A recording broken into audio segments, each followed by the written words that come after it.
Hello, this is Stephanie Hansen, Director of Faculty Development and Educational Technology, and this video is going to show you how to use our new syllabus template and how to convert your old syllabi into the new syllabi without breaking the ADA compliance of the syllabus.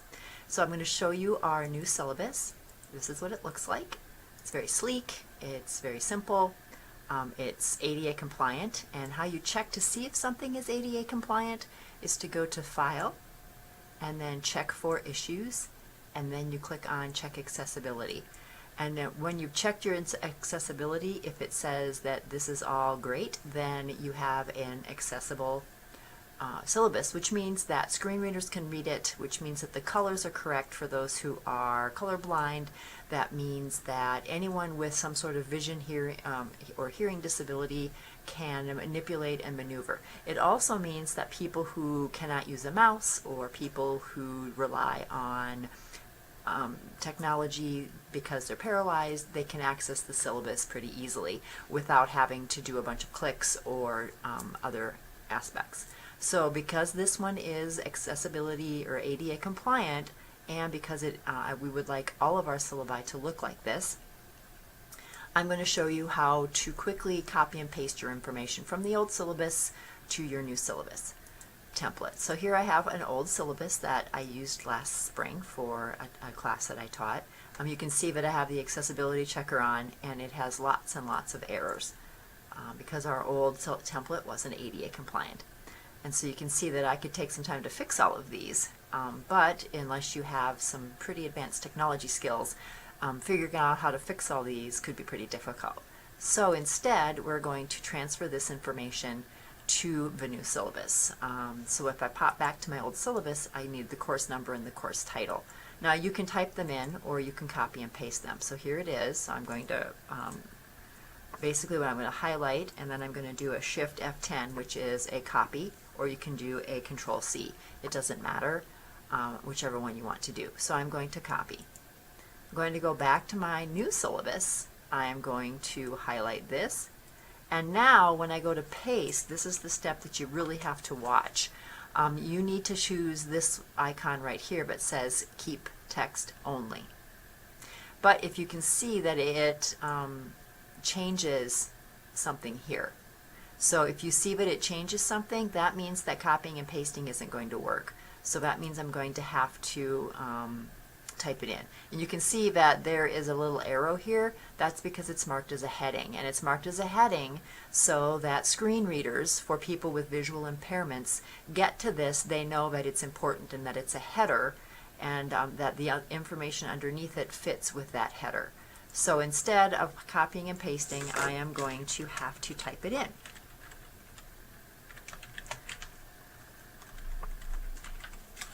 And you see when I type it in, it keeps its formatting. So now with name, phone number, email, office hours, you'll have to hand type those in because copying and pasting really isn't going to work. You're going to break the formatting. So anything that you hover over that has a little arrow here, you can open and close.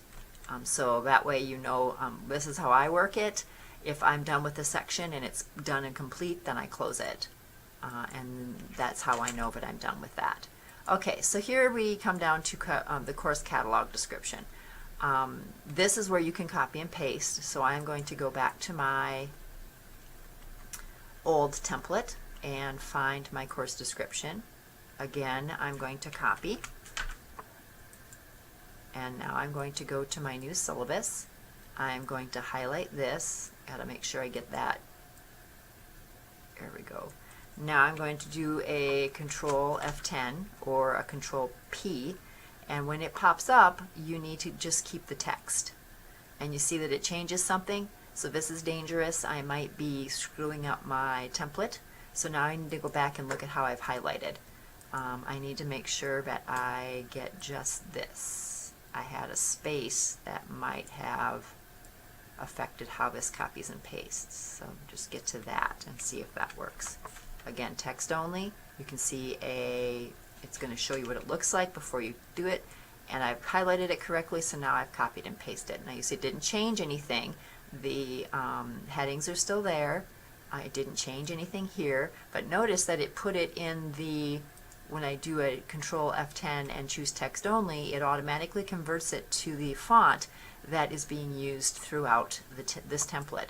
This template may have a different font. In fact, it does. It has Calibri 11. But when I copied and pasted it and just did text only, it automatically converted it to Arial 11, which is what the rest of this template is in. So now I can go down and I can copy this material, or I can just type it in. Required texts, I can certainly copy and paste this just like I did before. This is worth 3 hours. This is easy to just go through and insert prereqs here. You just highlight that and start typing or copying and pasting. Are there any prereqs? Let's see, none. So I can go back to my syllabus, highlight this, and just type the word none. Required texts, notice that it says place required text bibliographic information here, including ISBN number, and do it in APA format. We expect our students to write in APA format when they're writing citations and sources, so it's only fair and correct that we should expect our faculty and our adjuncts to do the exact same thing. I have already done all of my textbooks right here, and they're already in APA format. I would have to go back and find the ISBN numbers because I don't have them. So I've already done this work, and if I'm going to do it, and if I'm going to use it again, I just want to copy and paste it in. So I'm going to Control Copy or Shift F10, and then I'm going to go back to my template, and I am going to make sure I highlight just the stuff that's inside or right there at the parentheses. I don't want to go too far. And I am going to Shift F10, paste just the text, and you see that I screwed up right there, so I'm going to undo and figure out why I can't do that. Let's go back. I'm going to be safe and just try that and see if that will work.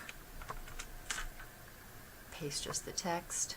That worked, and now I can just delete these if I need to. There we go. I don't like this spacing, so I'm going to change it. I want it to be single spaced.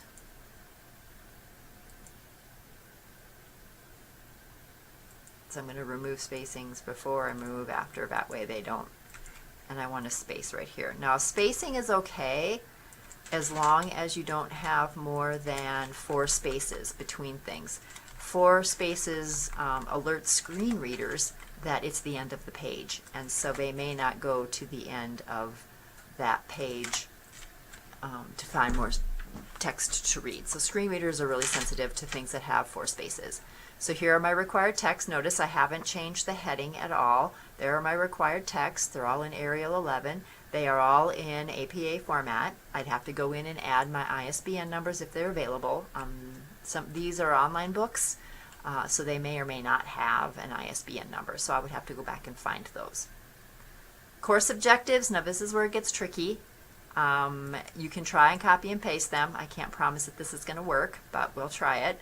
Just highlight the objectives themselves, not the numbering or anything else. Just highlight those. Shift F10 and hit copy, or Control C to copy.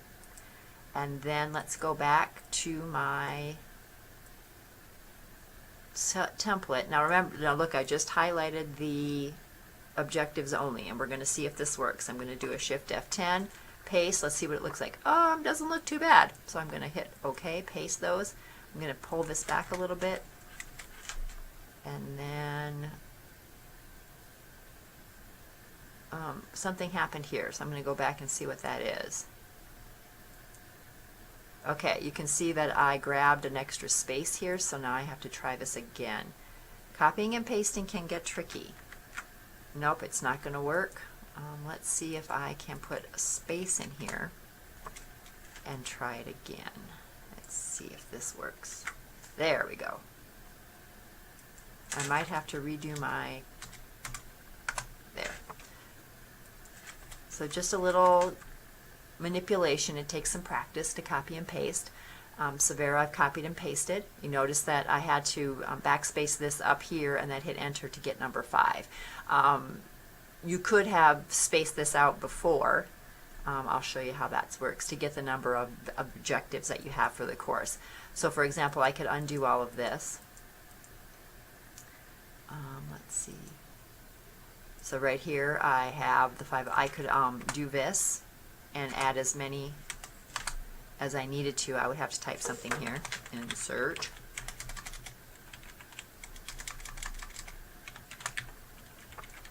And then hit 7. So I could keep going all the way down till I had the number of objectives that I needed. And then I would highlight and paste. So I'm going to highlight all of this and paste my, oh, it didn't work, so I'm going to have to just backspace it. There we go. So you can try it and see what happens, but otherwise it's just pretty straightforward. You just attempt it, and if it doesn't work, you go back and see if you can fix it. So here's the assessment and grading. Here all you need to do is just highlight, delete what's there, and type in what you want, and insert your points or your percentages. If you need another row, you can click anywhere in here and do a Shift F10, and you can insert rows. You can insert a row above or a row below. Now you notice that when I do that, it automatically formats it so that it alternates green and white. And now I can add other things here. So you can add or delete rows as you need to accommodate your requirements for the course. I would not suggest that you copy and paste this. This is probably going to have to be hand done. Basically because the formatting of the table in here is different than the formatting of the table in the new template. So you might have to, you can try it and see what happens, but again, you really want to make sure that you don't break the ADA compliance of the table. So let's see if I can get this to work. Nope. I would have to add all of my rows before I can do this. So let's see how many rows there are. 1, 2, 3, 4, 5, 6, 7, 8, 9. I would have to make sure that this table had 9. 1, 2, 3, 4, 5, 6. So I'm going to have to add 3. Insert. Doesn't matter where I put it, whether it's above or below is irrelevant. Insert. 1, 2, 3, 4, 5, 6. 1. Now I'm going on to my second page. 1, 2, 3, 4, 5, 6, 7, 8. I need one more. Insert rows above. Okay, so now I've got them. I can highlight this. And remember, I've already got it copied in my Control V. There we go. Now you notice that because this run across the page, it will automatically label these for a screen reader so that the screen reader will pick up that this is an extension of that same table. And now we can check to see if we've broken accessibility. And so remember, you go to File, check for issues, and then check accessibility. And I haven't done any breaking, so what I've done so far is great. So that copy and paste worked. Grading scale is the exact same way. If you need the A minus, B, B plus, all you have to do is just add rows. In mine, I have the A's and the B's. Now, if you would rather, I mean, there's nothing saying that you can't change the size of these rows. If you would rather, I don't like that these aren't centered, so let's do some centering here. A little bit of change, let's center them. Okay, if you want these rows to be thinner, like this, on this syllabus, you can certainly go in and change those if you know how. If you want to know how, you can certainly contact me, and I can help you get those the way that you want. Basically, you go in and you change your the formatting of the table, and sometimes it's a process to figure it out. You can set your own height and width. So if I want to cut down on my height, I just go to Layout, and it's not letting me. It must be because it's a template. But I can help you figure out how to make these a bit smaller. You can try this. Nope, it's because of the template.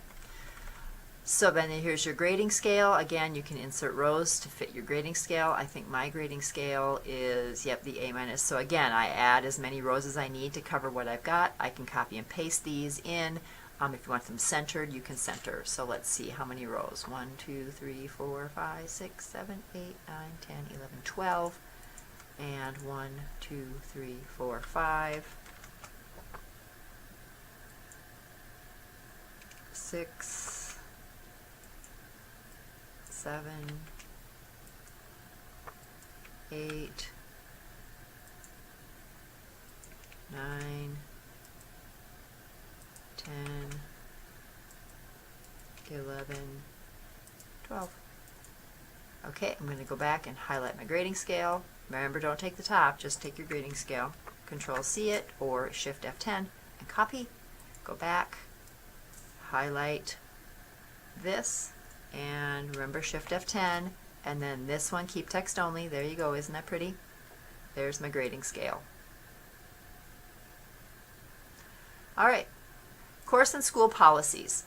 If you teach an online class, this is the place for your online etiquette. So if you have something in your your current syllabi that deal with online classroom etiquette, you can certainly insert that. If you teach a traditional class, you can just delete out the word online and just talk about what you expect your students to do while they're in the classroom. This is where you put in your late policy. This is where you put in things that you expect students to be able to do in the class, what you expect them to bring, how you expect them to behave. So remember, if you teach an online class, leave the online here, and that is your online classroom etiquette. So this is what you expect. Class participation in late assignments, how you're going to handle late assignments, are you going to score them on class participation, all of that is explained here. If you have an extra credit policy, you can add that here.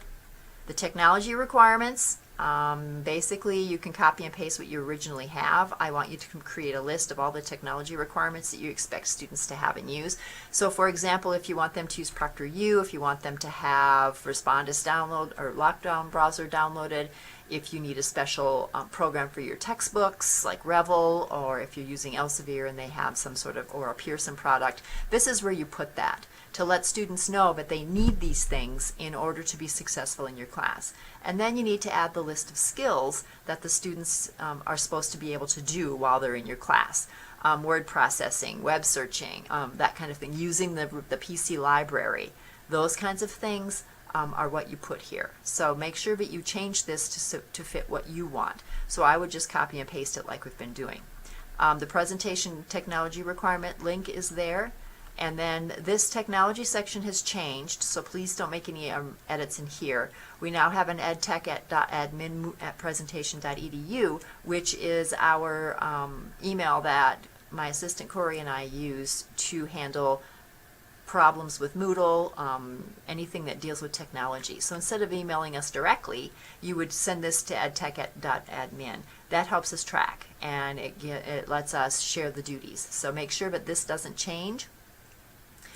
All right, academic honesty statement. Really, all you need to put here is a blurb about how you handle academic honesty, and then maybe a link to the academic honesty section of the college catalog.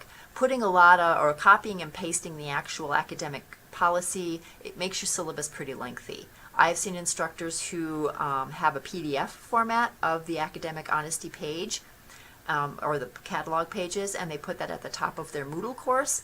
But try not to copy and paste the full policy here. It just makes your syllabus very long. Now remember, some students actually print this and they want access to it. So we try to keep syllabi less than 10 pages. So again, just insert the link to the college catalog's academic integrity page. It's pretty easy to find. If you need help finding that, let me know and I'll help you. This ADA accommodation statement needs to stay exactly as it is. It is a requirement by HLC and the federal government. The class schedule is a requirement for online courses.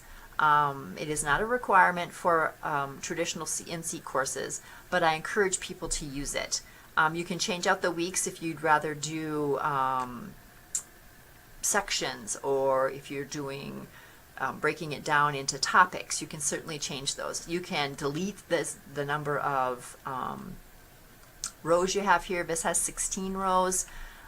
You can. I have an 8-week version if you'd prefer that. You can delete if you only have 6 units. It depends on how you structure your class. Each unit or week should have some sort of topic. Remember, students need to know what they're going to be learning. It helps them to wrap their head around what the topic is. It may spark some interest. They may make sure that, oh gosh, we're supposed to be talking about homeostasis today.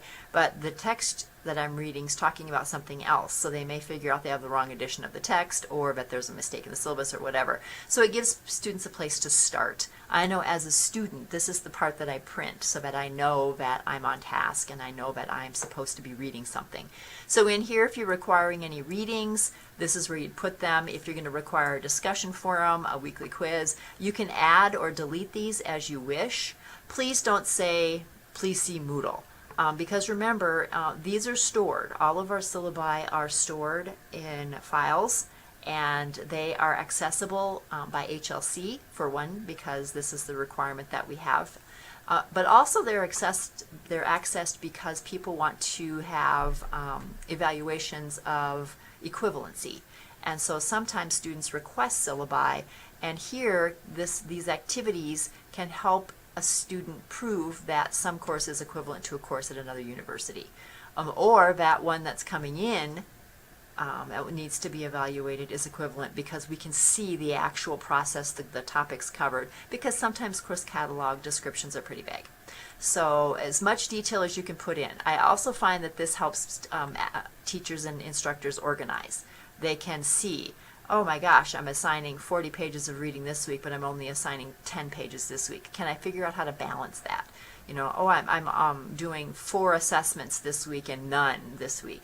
So it helps you to balance, because students want balance. They don't want to have a heavy week followed by an easy week. They would rather have them all the same consistency, because that stresses students out when they have heavy weeks. Because remember, a lot of our students are not only full-time students or part-time students, but they're also in sports, or they're married, they have children, they're at work, they have a lot of life going on. And so trying to balance out how you progress through a course can help students plan. And this is important, because students then take this and they put it in their calendars so that they know that I have an exam on week 5, and so I need to make sure that life is organized on that week so that I know I can take my exam. So as specific as you can get in here, the better.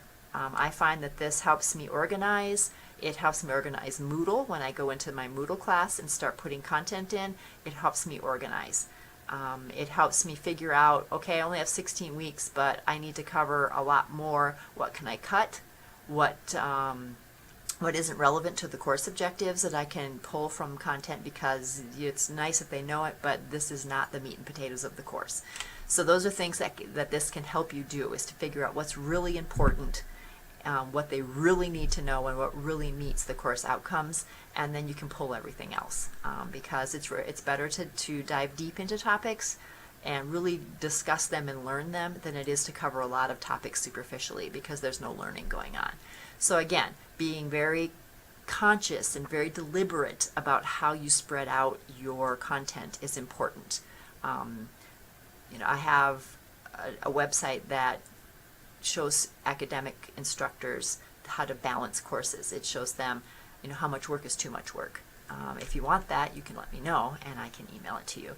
It's pretty interesting. You put in the number of tests you give, you put in the number of assignments you give, you put in your weekly page readings, you put in the level of the student, and then it generates an hour, how many hours per week that the student will spend on this course. Remember, a 3-course class or 3-credit class should be around 45 hours.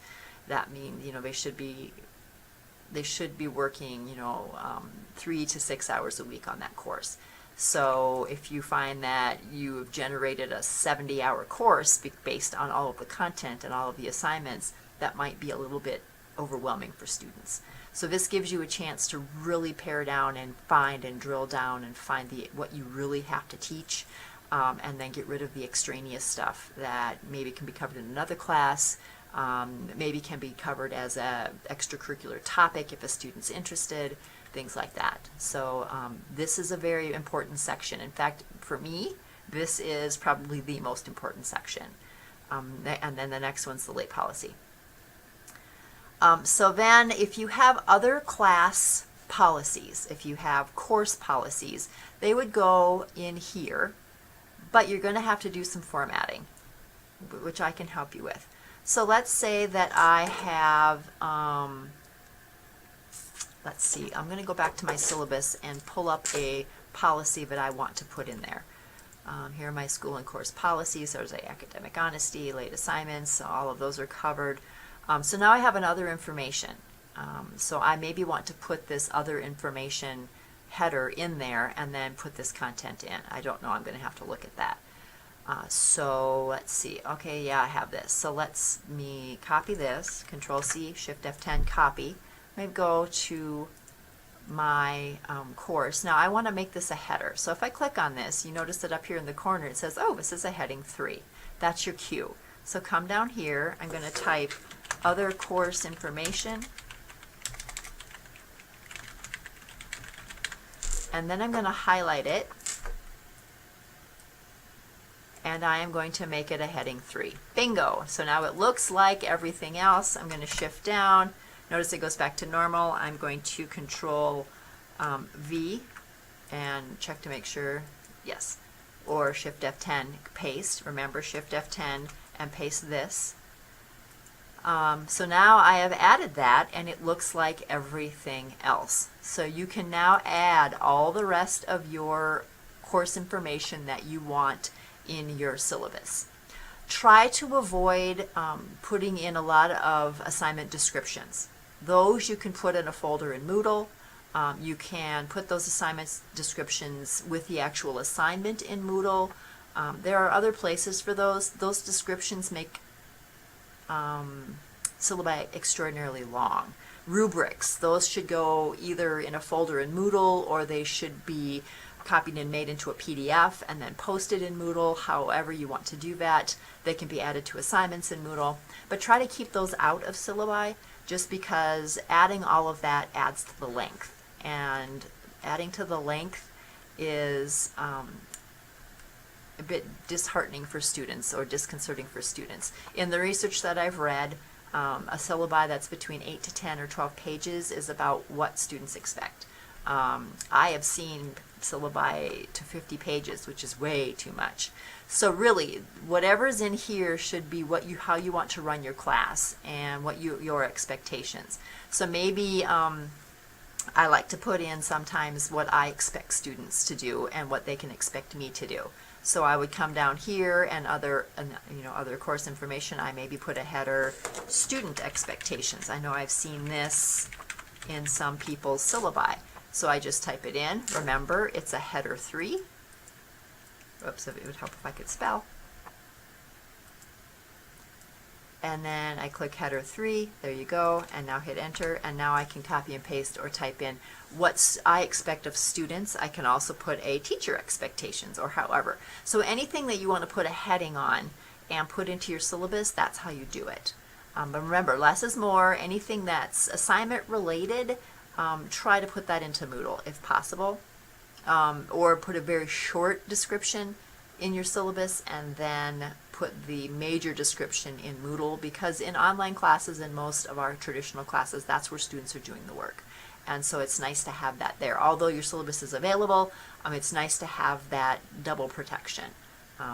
So your rubrics for your discussion boards, your course description or your assignment description of your major paper should all be somewhere in Moodle. That way students have quick access to it rather than downloading a syllabus. Because remember, a lot of our students are accessing courses on mobile devices. They're using their tablets, they're using their Chromebooks, they're using their phones.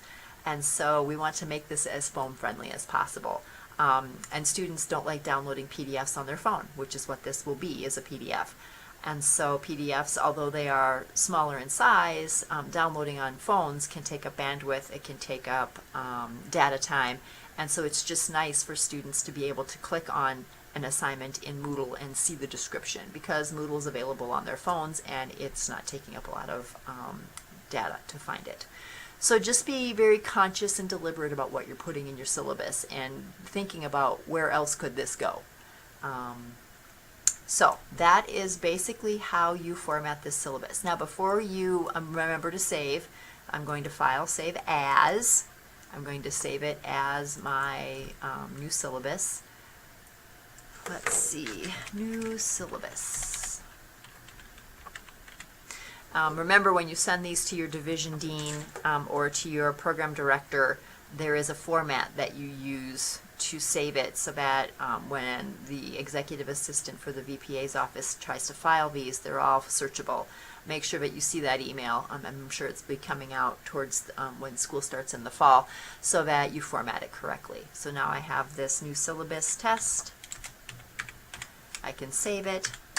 And then before you turn it into a PDF and put it into your course, just do a quick accessibility check. Remember, it's File, check for issues, check accessibility. Nothing. Look at that. Our accessibility checker is fine. We have not broken the accessibility, which means that students with disabilities, even whether they declare them or not, is now, they can access this. So again, that is how you copy and paste. That is how you format. That is how you add labels and headers and headings.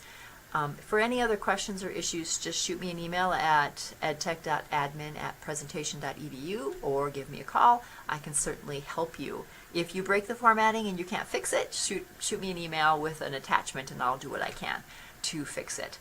To save this as a PDF, which is what we require in Moodle courses, just go to File, Save As, or you can hit Export either way. Save As, find a place, and then when it comes to here, change this to a PDF.